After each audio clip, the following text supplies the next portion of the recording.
One of Britain's most successful businessmen is pledging to give the NHS more than £1 million if it commits to funding research into the prevention and treatment of Lyme disease. John Caudwell, who founded Phones for You, was diagnosed with the disease along with his son, 2 daughters and his former wife. We'll be speaking to him in just a moment. First, let's get up to speed on Lyme disease itself. So it's a bacterial infection spread to humans by infected ticks. It can happen anywhere in the UK, but high-risk areas include grassy and wooded areas in southern England and the Scottish Highlands. Sufferers will often develop what's called a bullseye rash, and the symptoms can range from flu-like aches to serious pain, memory issues, facial paralysis and even heart failure. And health officials say that there are 3,000 new cases of the disease every year, although campaigners say that that is a gross underestimate. Well, let's talk to John Caudwell now. John, very good morning to you. I just wonder, this has affected your family, 4 members of your family. Just take us through that. What happened?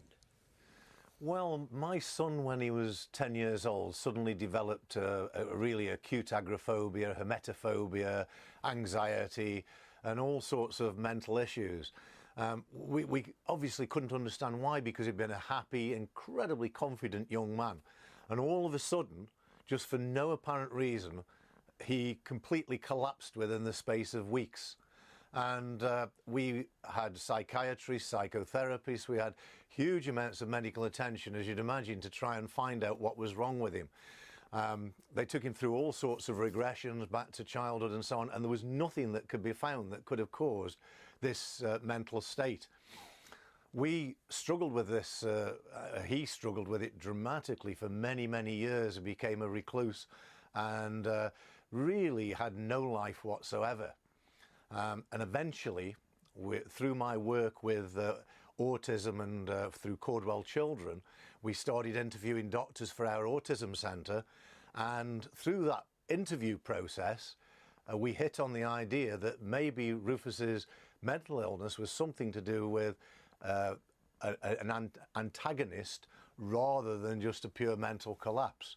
After months of further investigation, we found Lyme disease, got diagnosed with Lyme disease and Bartonella. And that started then to explain why the sudden collapse in his health. We've been trying to treat Rufus ever since, but at the same time, the rest of the family, many members of the family had got issues like migratory arthritis, gut problems and brain fog, memory problems and heart difficulties. We didn't understand why we'd all got these various health problems, and usually it was not just one symptom, it was multiple symptoms, and that's one of the ways that you do diagnose Lyme disease, by multiple symptoms. It doesn't mean you've got Lyme disease, but if you've got multiple symptoms that fit in with Lyme disease, there is a chance that you've got Lyme disease.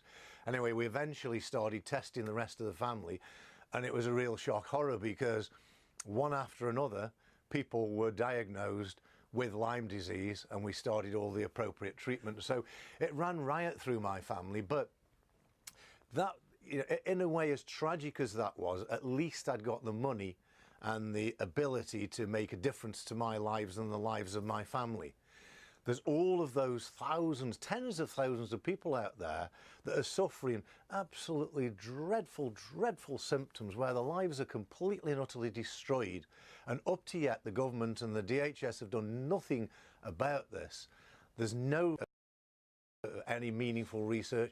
There's nothing done by the health service to help these people. So, Mr. Caudwell, can I just interrupt for a moment? I mean, it's such a compelling story, yours, the way it's affected your family. Are you any clearer as to why it is that your family has been affected? It's the obvious question, isn't it? Why? I don't know, and that's a very, very good question, but what I've found out since over the years is there's endless families that are badly affected by it. There's other people where there's only one person in the family affected by it. And so what is the connection there? Is it something genetically that makes somebody more predisposed to suffer the symptoms of Lyme disease? Is it to do with the methylation process in the body, the detoxification process? We don't know. And that's the problem. We don't know. The government don't know. The NHS doesn't know. And it's really time for some research to be done on this devastating illness to help tens of thousands of people out there that are suffering the most dire consequences. There is a review that's been commissioned by the government. I mean, does that satisfy you to any degree? No, not at all, because all those reviews have done really is said we don't know very much about Lyme disease. We don't understand how properly to test for it. We don't understand the symptoms, and we don't really understand how to treat. That's a step in the right direction, at least admitting that the illness exists and they don't know what to do.